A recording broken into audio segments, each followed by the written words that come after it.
प्यारी प्यारी भव्यात्माओं, 5वां नंबर काव्य आत्म बल को बढ़ाने वाला है, आत्म शक्ति प्रदायक है। मैं चाहता हूं इस काव्य के माध्यम से आप अपनी आत्मा को जागृत कर सको। पहले शुद्ध करना है। जिस प्रकार की पद्धति मैंने आपको बताई, सामने आप देख रहे हैं बोर्ड है, आप एक एक शब्द को ध्यान से देखते जाइए। जैसा आपने पढ़ा है भूल जाइए। मैं चाहता हूं इस समय आप पूर्ण शुद्धता के साथ काव्य को अपने आत्मा के अंदर आत्मसात कीजिए। चलें प्रारंभ करते हैं 5 नंबर काव्य। सोहम तथापि तव भक्ति वशान मुनीश। एक बार फिर, सोहम तथापि तव भक्ति, भागती नहीं तो भाग जाएगी, भक्ति वशान मुनीश कर्तुम। अब यहां पर स्तवम नहीं बोलना है, आधा सा है, लेकिन इसे दांतों को चिपका के बोलना है। कर्तुम स्तवम, स्तवम नहीं स्तवम, ठीक है। विगत शक्ति। आगे देखिए, ध्यान से देखिए, बोर्ड पर देखिए क्या लिखा हुआ है। रपी, रपी के बाद क्या लिखा है? प्र, प्र है संयुक्त अक्षर और पापे ह्रस्व मात्रा है। मैंने पहले आपसे कहा जब ह्रस्व के बाद संयुक्त अक्षर आता है तो पहले अक्षर पर स्ट्रेस होता है, प्रेशर दिया जाता है। तो क्या बोला जाएगा? रपिप प्रवृत्ता। प्रवृत्ता नहीं है, VRA नहीं है, VRI प्रवृत्ता। तो रपिप प्रवृत्ता। एक बार फिर देखिए, कर्तुम स्तवम विगत शक्ति रपिप प्रवृत्ता। भूल जाइए प्रवृत्ता, अब बोलना है प्रवृत्ता। नीचे देखिए आगे, प्रीत्यात्म।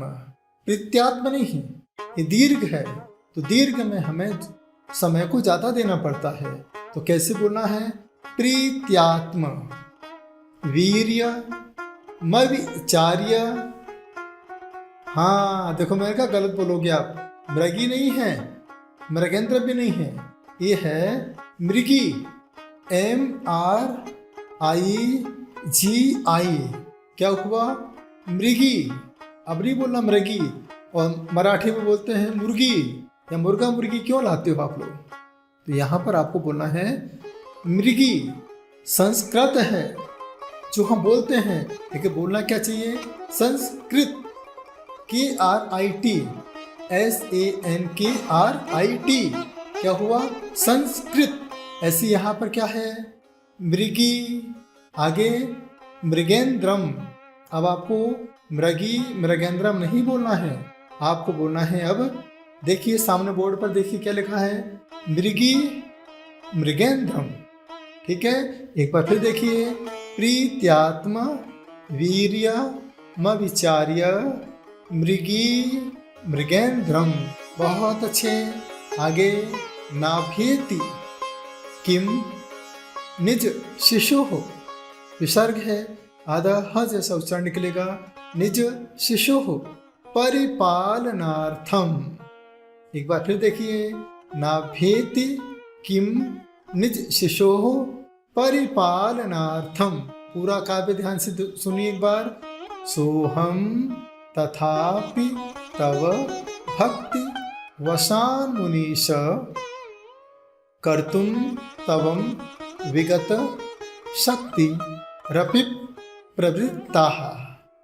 प्रीत्यात्म वीर्य मविचार्य मृगी मृगेंद्रम नाभेति किम निज शिशोः परिपालनार्थम।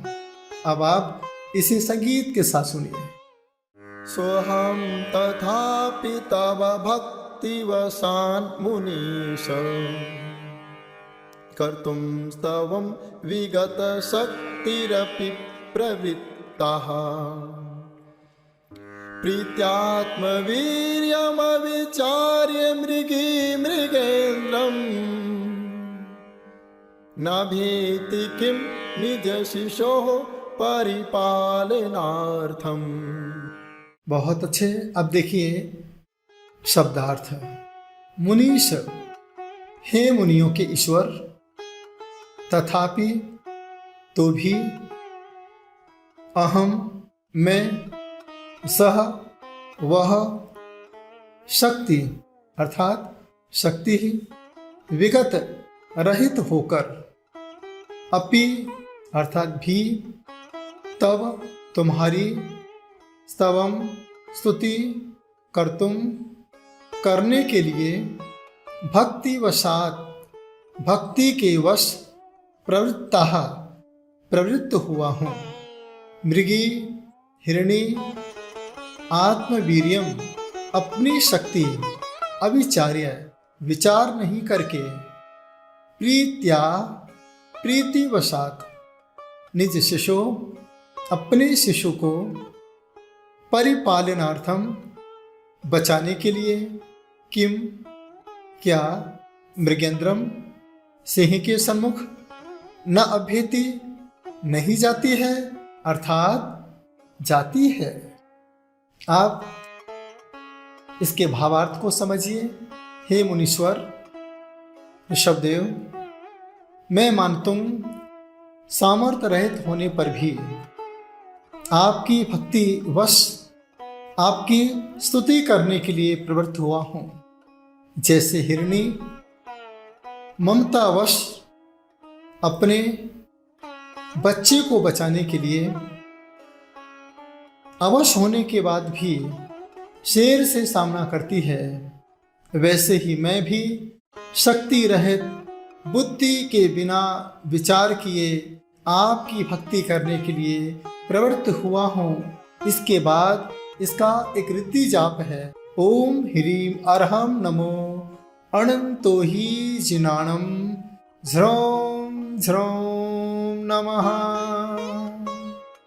मंत्र जाप है ओम ह्रीं श्रीं क्लीं क्रों सर्व संकट निवारणेभ्यो सुपार्श्व यक्षेभ्यो नमो नमः स्वाहा। पीले वस्त्र पहन करके पांचवें काव्य की पूर्व दिशा में मुंह करके आराधना कीजिए। यदि आपके जीवन में, आपके परिवार में आत्म बल कम हो चुका है, घर में विवाद बढ़ रहे हैं, बेटा माँ से बात नहीं करता है, पति पत्नी में झगड़े बने हुए हैं, आपस में एक दूसरे से बात करना भी पसंद नहीं है, शरीर से तो हम साथ में हैं लेकिन आत्म प्रेम खत्म हो चुका है। इसके लिए एक छोटा सा उपाय है। प्रातःकाल एक चांदी के गिलास में पानी भरें। इस काव्य को बार बार जितने बार हो सके उतने बार पूरे मनोयोग के साथ प्रीत्यात्म वीर विचार मृगी मृगेंद्रम, हे प्रभु, जिस प्रकार से प्रेम की वशीभूत होकर के हिरणी शेर के सामने खड़ी हो जाती है, इसी प्रकार से हे भगवान, मैं इस परिवार का प्रेम चाहता हूँ। भले ही व्यक्ति किसी प्रकार से कितना भी क्रूर क्यों ना हो गया हो, क्रोध का स्वभाव कितना भी क्यों ना बढ़ गया हो, लेकिन फिर भी इस परिवार को बचाने के लिए मैं उनके साथ सामना करूँगा। इस प्रकार की भावना बनाते हुए आप काव्य पाठ करते जाइए। वह पानी जिनके अंदर क्रोध भाव बने हुए हैं, कषाय भाव बने हुए हैं, आप उनको यह पानी 49 दिन तक पिलाइए। घर का पूरा वातावरण अपने आप चेंज हो जाएगा। घर के अंदर सुख शांति अपने आप बरकरार बनी रहेगी और आपके जीवन में सुख शांति का अनुभव प्रारंभ हो जाएगा। आचार्य मानतुम स्वामी आत्मबल की बात करते हैं। एक आध्यात्मिक काव्य है। आपके अंदर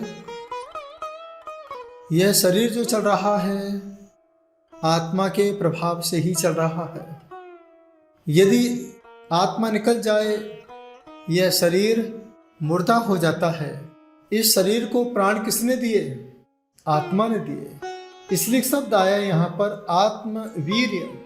हमें कौन सा बल चाहिए, कौन सी ताकत चाहिए? आत्मा की ताकत चाहिए।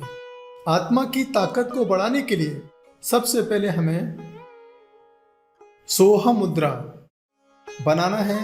तो सोह मुद्रा के लिए इस प्रकार की मुद्रा आप बना लीजिए। अंगूठा ऊपर रहेगा, इस प्रकार की मुद्रा को बना के बैठ जाइए। और बनाने के बाद एक जो पहला शब्द है सोहम, आप इसे ध्यान से सुनेंगे, पूरे मनोयोग के साथ सुनिए।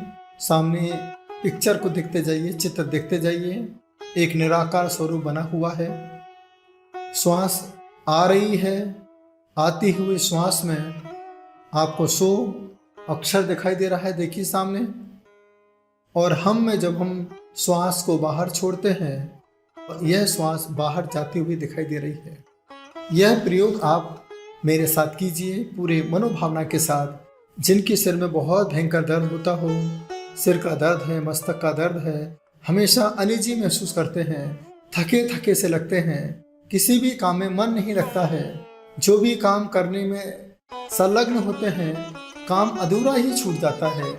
आपके बच्चे पढ़ने की तैयारी तो करते हैं, किताब भी खोल लेते हैं, लेकिन उनका आत्मबल कमजोर हो जाता है। इस आत्मबल को बढ़ाने के लिए मैं चाहता हूँ, जो मैं आपको आज आपके बीच में करा रहा हूँ, ये हमारे जैन धर्म का सबसे पावरफुल मंत्र है, सोहम। बार बार बोला जाता है, सोहम सोहम बोलो भैया, सोहम सोहम बोलो, चार गति से नाता तोड़ो, सोहम सोहम बोलो। तो हमें इस प्रकार से अपने श्वासों के साथ बोलना है। मुंह के साथ तो हमने कई बार बोला है, क्योंकि श्वास आपकी आत्मा है। आपने श्वास को देखना चालू कर दिया, ये मान के चलना आप अपनी आत्मा को देख सकते हो। क्योंकि जब तक श्वास है तब तक आत्मा तुम्हारे साथ है, और श्वास निकलने के बाद आत्मा भी तुम्हारा साथ छोड़ देता है। तो मैं चाहता हूँ यह जो सोहम है, आप श्वासों के साथ, जब मैं यहाँ से कहूँ सो, आपको श्वास लेना है पूरे मनोयोग के साथ। जहाँ आप बिंदी लगाते हैं, यहाँ तक श्वास को लेकर के रोकना है। इसके बाद मैं कहूँ हम, आपको श्वास को छोड़ना है। पीछे आप पिक्चराइजेशन देखते जाइए, किस प्रकार का चित्र बना हुआ है। एक निराकार स्वरूप वाइब्रेशन हो रहा है। उस निराकार स्वरूप में वाइब्रेशन किसका है? वायुमंडल का है, हवाओं का है, आपकी श्वास का है। इस श्वास के साथ आप अपने विश्वास को जोड़िए, जोड़ते जाइए पूरे मनोयोग के साथ। मैं जब कहूँगा सो, आपको श्वास लेना है। मैं कहूँगा हम, आपको श्वास छोड़ना है। यह प्रयोग आप करते जाइए पूरे मनोभावना के साथ। चलें हम प्रारंभ करते हैं। आंखें बंद कीजिए, पूरी गहरी श्वास लीजिए, रोकिए, छोड़िए। एक बार फिर गहरी श्वास लीजिए, रोकिए, छोड़िए। एक बार और गहरी श्वास लीजिए, रोकिए, छोड़िए। एक बार और गहरी श्वास मुस्कुराते हुए लीजिए, फेफड़ों में, हृदय में रोकिए, छोड़िए। सहज हो जाइए, जैसे अरहंत भगवान जी बैठे हैं उसी प्रकार से बैठ जाइए और इस मंत्र को श्वासों से आत्मसात कीजिए। ये आपके आत्मबल को बढ़ाएगा, आपके अंदर की आत्मशक्ति को जगाएगा। सो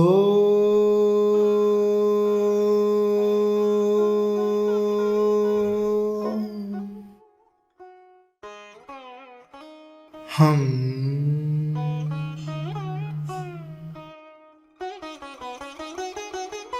सो